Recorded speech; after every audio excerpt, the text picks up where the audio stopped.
কি বলবো, হারতে হারতে জিতলো বাংলাদেশ নাকি জিততে জিততে হারলো পাকিস্তান?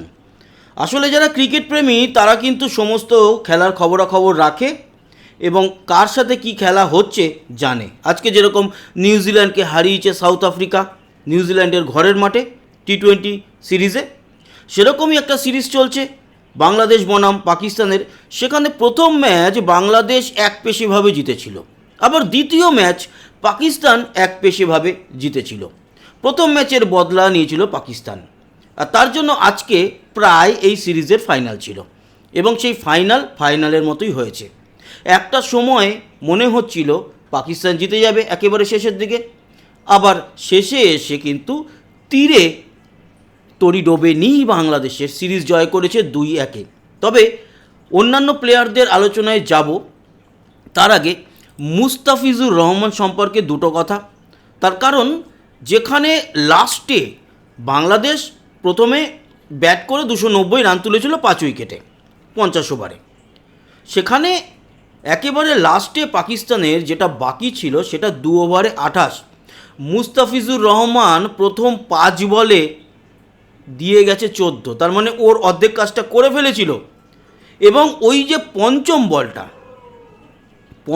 বলটায় কিন্তু হাঁটুতে এসে লাগে একটি শট, সেটা হচ্ছে শাহিন শাহ আফ্রিদির একেবারে হাঁটুতে। অনেকক্ষণ খেলা বন্ধ ছিল সেই সময়, মনে করা হচ্ছিল স্ট্রেচার আসবে ওকে নিয়ে যাবে, কিন্তু উঠে দাঁড়িয়ে শেষ যে বলটা করে সেই বলটায় হারিস রাউফকে তুলে নেয়। তখন কিন্তু 9 উইকেট পড়ে যায় পাকিস্তানের।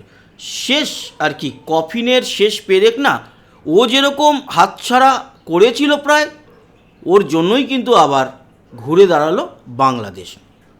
আমরা আলোচনা করব হচ্ছে 4 জন প্লেয়ারকে নিয়ে দুটো দলের, তারপর আমরা স্কোর কার্ডে আসছি। 4 জন প্লেয়ার কে কে?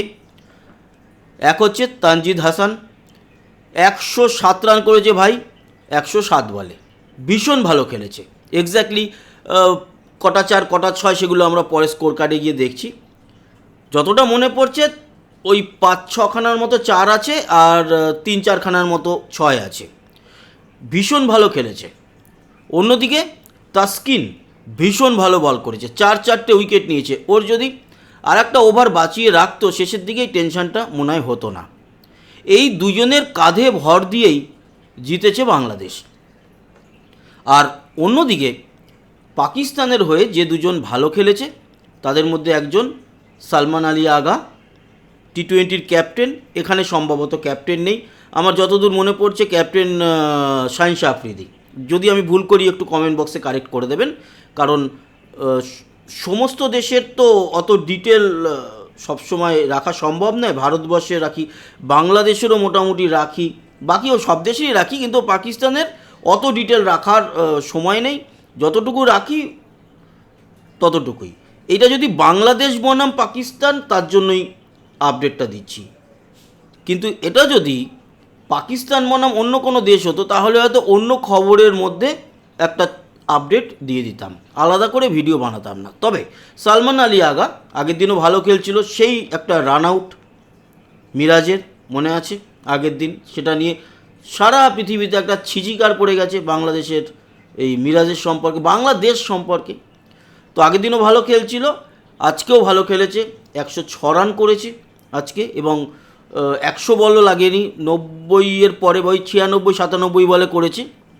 হ্যারিস রাউফ আজকে 3টে উইকেট নিয়েছে 10 ওভার বল করে, ওই 50-51 রান দিয়ে।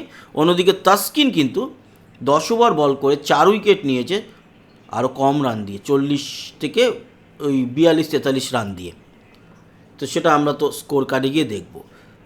তো অভিনন্দন, বাংলাদেশ সিরিজ জিতলো।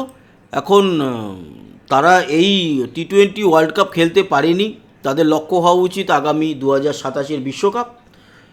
আমরা স্কোর কার্ডে আসি, সেখানে গিয়ে আর একটু আলোচনা করে ভিডিওটা শেষ করব। মূলত এই ভিডিওটা বাংলাদেশের মানুষজনদের জন্যই বানানো, আর আমাদের এখানে যারা ক্রিকেট প্রেমী, একান্তই যারা ক্রিকেট আপডেট রাখেন তাদেরকেও অনুরোধ করব যে আপনারা দেখতে পারেন ভিডিওটা, এবং যারা আমাদের ভারতের ক্রিকেট প্রেমী তারা অবশ্যই আমার এই চ্যানেলটি বিশেষ করে বাঙালি সাবস্ক্রাইব করে রাখতে পারে, সাবস্ক্রাইব বাটন নিচে রয়েছে। তো 290 রান করেছিল 5 উইকেট হারিয়ে বাংলাদেশ এবং 50 ওভারে। সেই 50 ওভার খেলে 279 রান তুলতে সক্ষম হয়েছে পাকিস্তান। বাংলাদেশ 11 রানে জয়লাভ করেছে এবং 3 ম্যাচের যে সিরিজ সেটা 2-1 বাংলাদেশ জিতে নিয়েছে। Player of the match Tanzid Hasan এবং 107 বলে 107। এদিকে তাওহিদ হৃদয় ভালো খেলেছে, 44 বলে 48 নট আউট। লিটন দাস 51 বলে 41। ওদের হয়ে তো বললাম 10 ওভার বল করে 52 রান দিয়ে 3 উইকেট হারিস রাউফ। আবরার আহমেদ 10 ওভার বল করে 49 রান দিয়ে 1 উইকেট এবং শাহিন শাহ আফ্রিদি 10 ওভার বল করে 55 রান দিয়ে 1 উইকেট। অন্যদিকে সালমান আলী আগা 98 বলে 106। সাদ মাসুদ 44 বলে 38। শাহিন শাহ আফ্রিদি কিন্তু জেতার দোরগোড়ায় পৌঁছে নিয়ে গিয়েছিল পাকিস্তানকে, কিন্তু জিততে পারেনি, 38 বলে 37। তাসকিন 10 ওভারে 49 রান দিয়ে 4 উইকেট। মুস্তাফিজুর রহমান 10 ওভার বল করে 54 রান দিয়ে 3 উইকেট এবং নাহিদ রানা 10 ওভার বল করে 62 রান দিয়ে 2 উইকেট। এই হচ্ছে পরিস্থিতি। এদের নাহিদ রানা ছেলেটা কিন্তু ভবিষ্যতে ভালো করবে আগামী দিনে। প্লেয়ার অফ দ্য ম্যাচের কথা বললাম। স্কোর কার্ডে একটাই জিনিস দেখব, তানজিদ হাসান কটা 4 কটা 6 মেরেছে না, আমি বলেছিলাম স্কোর কার্ডে গিয়ে দেখব 6খানা 4 7খানা 6 মেরেছে, 100 স্ট্রাইক রেট। বাকি উল্লেখযোগ্য ব্যাটার মোটামুটি সবাইকে নিয়ে আলোচনা করেছি, ওখানে টপ 3 ব্যাটারকে তো দিয়ে দিয়েছে। সাইফ হাসানেরও একটা ইনিংস আছে 55 বলে 36 রানের। আর পাকিস্তানের সাইফজাদা ফারহান কিছু করতে পারেনি, সাদাকাত কিছু করতে পারেনি। 39 বলে 29 একটা আছে গাজী গৌরী, 3টে 4 একটা 6। মোহাম্মদ রিজওয়ান 4 বলে 4। মোহাম্মদ রিজওয়ানও এবার চলে যাবে, বাবরের মতোই অবস্থা হবে। আব্দুল সামাদ 45 বলে 34। এটা একটা মোটামুটি স্কোর বলতে পারবো বা বলতে পারি, 5খানা 4 আছে। সালমান আলী আগার 98 বলে 106, 9খানা 4 4টে 6, 108 স্ট্রাইক রেট। যদি পাকিস্তান জিততে পারতো সালমান আলী আগাই আজকে প্লেয়ার অফ দ্য ম্যাচ ছিল। সাদ মাসুদের কথা ওখানে আমরা দেখলাম। আশরাফ 20 বল খেলে মাত্র 9 run, 45 strike rate. Shaheen Shah Afridi ভালো খেলেছে, 38 বলে 37, 2 4 2 6 এবং বাকি আর কোনো উল্লেখযোগ্য পারফরমেন্স নেই। এই হচ্ছে গিয়ে ওভারঅল প্রত্যেককে নিয়ে আলোচনা করলাম। এদের রিশাদ হোসেন আজকে খুব একটা কিছু করতে পারেনি, 7 ওভার বল করে 56 রান 8 করে দিয়েছে। সবথেকে বেশি রান দিয়েছে রিশাদ হোসেন, আজকে কোনো ভ্যারিয়েশন ছিল না। তো বন্ধুরা, এই ছিল হচ্ছে গিয়ে এই ম্যাচের একটা ছোট্ট করে আপডেট। আশা করি এই ইনফরমেশান যারা ক্রিকেট প্রেমী তাদের জন্য কাজে লাগলো। সবাই ভালো থাকবেন, সুস্থ থাকবেন, আর বাংলাদেশকে আবারও অভিনন্দন এই সিরিজ জেতার জন্য এবং আরও এগিয়ে যান, খেলায় এগোন, রাজনীতি খেলা থেকে বাদ দিয়ে যতটা এগোবেন, যদিও এখন অনেক পরিস্থিতি পরিবর্তন হয়েছে, আশা করব আগামী দিন আপনারা ভালো করবেন। ধন্যবাদ। আর শুধুমাত্র এই এ চোর ও চোর, সেই করলো ওই করলো, এইসব না ইয়ে করে আসল খেলায় মন দিন, খেলে জয়লাভ করুন, দেখবেন ভালো লাগবে।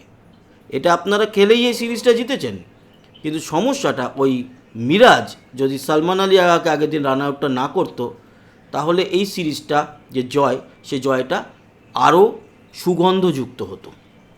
এগুলো নেক্সট টাইম থেকে খেয়াল রাখা উচিত। ভালো থাকবেন, সুস্থ থাকবেন, আবার দেখা হচ্ছে, টাটা।